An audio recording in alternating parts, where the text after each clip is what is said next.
Chinese बहू। Chinese बहू हमारी याद तो है ना आपको? भूले तो नहीं ना? हाँ भाई, थोड़ी देर में ही सही, लेकिन चाइनीज बहू की कहानी आ ही गई। क्या हो रहा है ये देश में? चाइना ने तो आतंक ही मचा रखा है। अरे क्या हो गया? क्यों चाइना को कोसता रहता है? भूल मत, तेरी ससुराल चाइना की ही है। हाँ माँ, पर ये देखना, लड़ाई झगड़े, ये बीमारी, ऊपर से ये देश कितना चालाक है। अंदर न जाने क्या क्या करता रहता है। तभी अंदर से बहू की चिल्लाने की आवाज आती है। अरे क्या हो गया बहू, क्यों चिल्ला रही है? माँ जी, ये देखिए, ये रूस ने यूक्रेन की हालत क्या कर दी है। ऊपर से चाइना में 2 बड़ा लॉकडाउन लग गया है। माँ जी, अब क्या किया जाए? अरे तो तुम लोगों को क्या परेशानी हो रही है, मैं तो यही नहीं समझ पा रही हूँ। वो क्या है ना माँ, हम लोग चाइना जाने की सोच रहे थे। सांगसू के भाई की शादी है। तो क्या? अरे कौन सा उन लोगों के यहाँ भाई घोड़ी चढ़ता है जो बहन काजल लगाकर नेक लगी? माँ जी, उसकी आंखें बहुत छोटी छोटी है, उसमें या तो पुतली रह सकती है या काजल। साले की पुतली निकाल कर काजल लगा दो, अंधा कहीं का। क्या क्या बोले तुम मेरे भाई के बारे में? अरे नहीं नहीं बहू, वो तो बोल रहा था कि तुझे नेग मिल जाएगा। बहन है ना तू उसकी। नहीं नहीं माँ जी, मैं सब समझती, ये मेरे भाई का मजाक बनाते रहते। कितना सीधा है मेरा भाई, बिल्कुल छिपकली जैसा। नहीं नहीं बहू, सीधा गाय जैसा होता है। सही पकड़े हैं माँ जी। हाँ, तो मेरे भाई की शादी है, मैं चाइना जरूर जाऊंगी। तभी एक पड़ोसन आ जाती है। अरे नहीं नहीं बहू, तू कहीं ना जा, हम लोगों का मन कैसे लगेगा तेरे बिना। ले बहू, तेरे भाई के लिए ये शॉल रख ले, हमारी तरफ से गिफ्ट कर देना। अरे सब कितने अच्छे हैं। मेरी चाइनीज बहू को कितने प्यार से तुम लोगों ने एक्सेप्ट कर लिया। सच में बड़ी भाग्यशाली हूँ मैं। कैसी बात कर रही है? ये तो हम लोगों के देश की एक खूबसूरती है कि हर किसी को दिल से अपना लेते हैं, बस वो भी दिल से हमें अपना समझे। कैसी बात कर रही है आंटी जी? मेरे लिए आप सब सासू माँ जैसी ही हैं। मुझे भारत बहुत अच्छा लगता है, ये सबसे अच्छा देश है। मेरा भारत महान। वैसे भी लड़के की शादी जहाँ होती है वो तो वहीं की हो जाती है ना। जीती रे बहू, सही बोल रही है।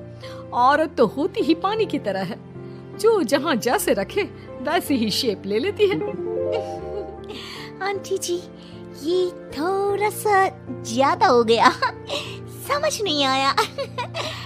नो प्रॉब्लम, मैं चाय बना कर लाती हूँ। फिर क्या, वो दिन भी आ जाता है जब बेटे बहू को चाइना जाना पड़ता है। वहाँ जाकर बहू का भाई कहता है, मेहरबान आ गए, मेहरबान आ गए। मैंने सबको बोला कि सब हिंदी में बात करेंगे, नहीं तो बहन नाराज हो जाएगी। थैंक्स बॉय, हिंदी मेरी भाषा है। आप मुझे उसी में बात करना अच्छा लगता है। आपने जीजा जी से मिलो। ओ बहन, तुम अंदर चलो। सभी बहू को अंदर लेकर चले जाते हैं, लेकिन सांगसू का पति, वो तो बेचारा चाइना के ससुराल के आंगन में अकेला खड़ा रहता है। काफी देर तक जब कोई उसे नहीं पूछता तो वो माँ को घर पर फोन करता है। हाँ बेटा, पहुँच गए ना कुशल मंगल? हाँ माँ, लेकिन सांगसू पता नहीं कहाँ है। वो तो अंदर गई है, तब से बाहर आई ही नहीं। अरे कैसी बात कर रहा है? तो तू अंदर चला जा, तू बाहर क्यों है? अरे दामाद है तू वहाँ का, उन लोगों ने तुझे बिठाया, चाय पानी कुछ नहीं पूछा? नहीं ना माँ। तभी सामने से सांगसू आती है। क्यों आप अभी तक तैयार नहीं हुए? और ये बैग लेकर क्यों कमरे से बाहर आए? इसे वहीं रख देते। कमरा? कौन सा कमरा? अरे कैसी बात कर रही हो? जब से तुम अंदर गई हो मैं बाहर ही तो खड़ा हूँ। बहू को बहुत हैरानी होती है और गुस्सा भी आता है। तभी उसका भाई और माँ आ जाते हैं। और सांगसू, अंदर खाना लग गया है। पहले ये बताओ कि मेरे पति को किसी ने खाना या पानी क्यों नहीं पूछा? वो भारत से ससुराल पहली बार आया है, वो भी मेरे कहने पर। उनकी इज्जत क्यों नहीं की? देख बेटी, तूने जबरदस्ती जिद में शादी की थी तो हम लोगों ने कर दी, लेकिन अब तुम ये सोचो, पूरी चाइना में मैं इस इंडियन को अपना दामाद बताऊं? So sorry. हाँ संगसू, और तुम भी चुप रहना, नहीं तो वो लोग मेरी शादी तोड़ देंगे। ओह, ऐसी बात है। कोई बात नहीं, मैं बाहर होटल में रह लेता हूँ, तुम वही करो जो ये लोग चाहते हैं। कैसी बात कर रहे हो? शादी के बाद पति जैसा भी हो, जो भी हो, पति होता है। वैसे भी तुम्हारे पूरे परिवार ने, सबने बिना सोचे मेरा साथ दिया, मुझे एक्सेप्ट किया, प्यार किया। मैं अपने देश में आपको अकेला कैसे छोड़ सकती हूँ? ये हिंदी फिल्म का ड्रामा बंद करो, मैं अभी अब बर्दाश्त नहीं करूँगी। चुपचाप अंदर चलो, नहीं तो ये शादी वादी यहीं खत्म करके इसे अकेले ही इंडिया जाना पड़ेगा। कैसी बात कर रही हो माँ? ये मेरे पति हैं। है नहीं था, हम लोगों ने यहाँ वकील को बुला लिया है, जिसके बाद अब तेरा तलाक करा के हम यहाँ के चाइनीज लड़के से तेरी शादी करा देंगे। अरे कैसी बात कर रहे हो? हम तो यहाँ तुम्हारी शादी के लिए आए थे। नहीं नहीं, मैं सांगसू के बिना नहीं रह सकता हूँ। हाई वोल्टेज ड्रामा होने के बाद से ही सारा माहौल खराब हो जाता है कि तभी एक लड़की आती है। मैंने सारा इंतजाम कर दिया है, सांगसू की शादी का मंडप परसों लग जाएगा, तब तक इसके पति को कमरे में बंद कर देते हैं। सभी सांगसू के पति का हाथ बांधकर उसे कमरे में बंद कर देते हैं। ये क्या कानूनी है? आप लोग मेरे पति के साथ ऐसा नहीं कर सकते हैं। मैं किसी से शादी नहीं करूंगी, ये साफ बात है। पहले मैं अपनी शादी करूं, फिर तेरी भी शादी करवा दूंगा। सब कुछ तय हो जाता है, भाई की शादी हो जाती है। फिर वो दिन भी आ जाता है जब सांगसू की शादी वो लोग जबरदस्ती करने के लिए उसे मंडप पर ले जाते हैं। ऐसा मत करो, ये मेरी बीवी है। मैं किसी से शादी नहीं करूंगी। कैसे नहीं करेगी शादी? शादी तो तेरा बाप भी करेगा। हो, मैं करूंगा शादी। प्लीज कोई मेरी शादी किसी अच्छा औरत से करवा दे। चुप, बिल्कुल चुप। फिर माँ सांगसू और उसके पति से कहती है,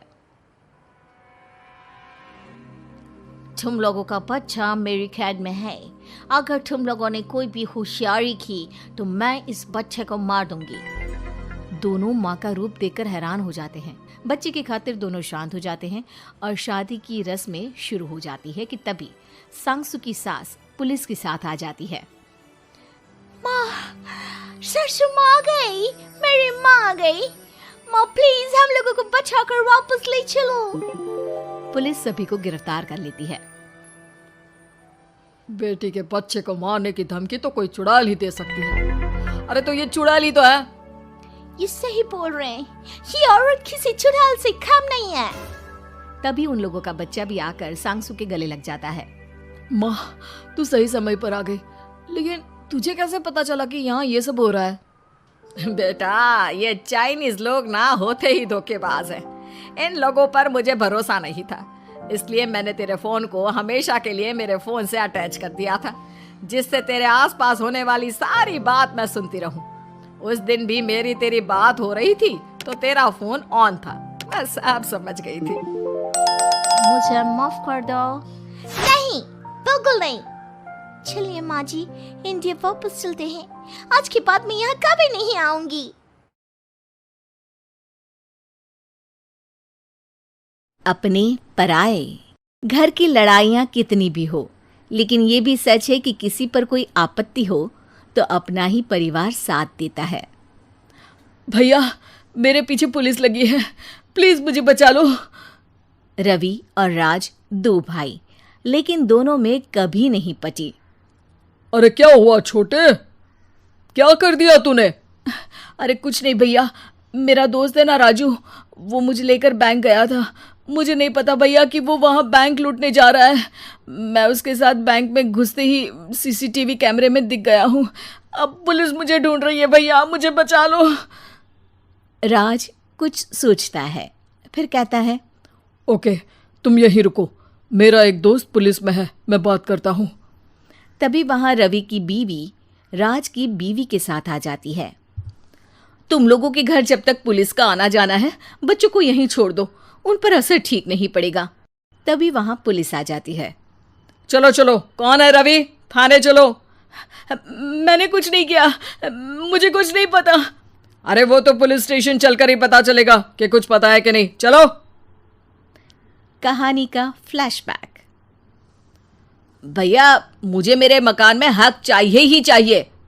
अरे लेकिन छोटे, अभी मेरे बच्चों पर काफ़ी खर्चा है, तेरी भाभी की भी तबीयत ठीक नहीं रहती, बजट बिल्कुल नहीं है कि मैं अलग होकर रहूं। देख लो भैया, 1 महीना है तुम्हारे पास, जल्दी से घर खाली कर दो।